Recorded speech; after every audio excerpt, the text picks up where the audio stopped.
Hi అండి, నమస్తే. నేను మీ లక్ష్మి. ఈరోజు మన వీడియోలో ఒక స్పెషల్ రెసిపీ అండి, ఈద్ స్పెషల్ గులాబ్ జామున్ కీర్.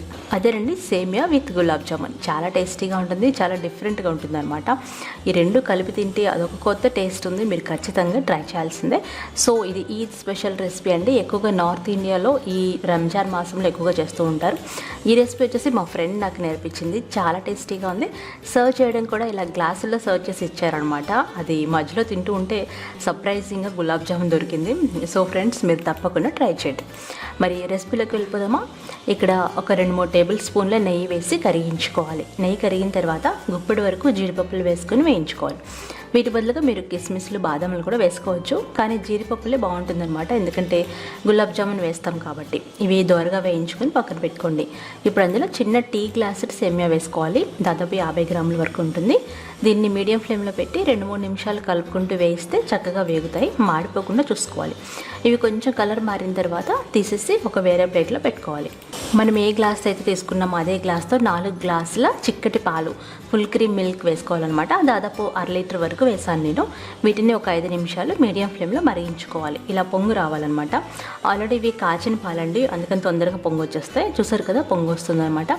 ఇలా పొంగు వచ్చినప్పుడు మనం ఒకసారి ఈ పాలని కలిపేసుకొని, పాలు ఇలా మరుగుతూ ఉండగా మనం వేయించి పక్కన పెట్టుకున్న సేమియా వేసేయాలి. మీడియం ఫ్లేమ్లో 5 నిమిషాలు ఉడికించుకుంటే సరిపోతుందండి.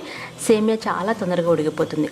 ఈలోపు ఇక్కడ నేను గులాబ్ జామున్ తయారు చేసి పెట్టుకున్నాను అనమాట. ఎలా చేశానో ఈ లింక్ డిస్క్రిప్షన్లో ఇస్తాను, చెక్ చేయండి. ఇవి ఇన్స్టెంట్ గులాబ్ జామున్స్ అంటే.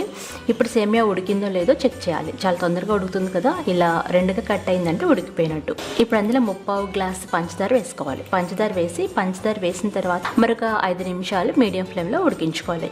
ఈ స్టేజ్లో మీరు కావాలనుకుంటే కండెన్స్ మిల్క్ కూడా వేసుకోవచ్చు, 2-3 టేబుల్ స్పూన్లు.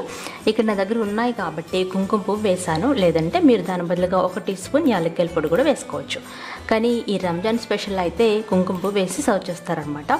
సో ఫ్రెండ్స్, ఆఖరిగా మనం వేయించి పక్కన పెట్టుకున్న జీడిపప్పులు కూడా వేసేయాలి. ఇప్పుడు మనం గులాబ్ జామున్ ఆల్రెడీ నేను చేసి పెట్టుకున్నాను కదా, ఇలా తయారు చేసుకున్న సేమియాని ఒక సర్వింగ్ బౌల్లోకి సర్వ్ చేసుకోవాలన్నమాట. ఇది కొంచెం గోరువెచ్చగా అవ్వాలి, మరీ వేడిగా ఉండకూడదు. కొంచెం గోరువెచ్చగా ఇది గోరువెచ్చగా అయిన తర్వాత మనం ఆల్రెడీ రెడీ చేసి పెట్టుకున్న గులాబ్ జామున్ వేసేయాలి.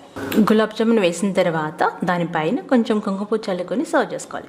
సర్వ్ చేయడం కూడా గ్లాసుల్లో సర్వ్ చేసి ఇస్తారండి. చాలా బాగుంటుంది, చాలా సర్ప్రైజింగ్ ఉంటుంది అనమాట.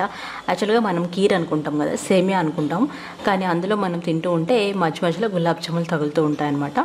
సో ఫ్రెండ్స్, ఈ రెసిపీ మీరు తప్పకుండా ట్రై చేయండి, చాలా బాగుంటుంది. ఇంకా మీరు చిక్కగా కావాలి అనుకుంటే అందులో 1/2 డబ్బా వరకు కండెన్స్ మిల్క్ వేసుకోవచ్చు. అప్పుడు కొంచెం థిక్గా వస్తుంది అనమాట ఈ కీర్ అనేది.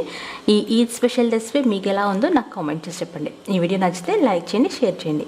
మరొక మంచి వంటతో మళ్ళీ కలుద్దాం. బాయ్.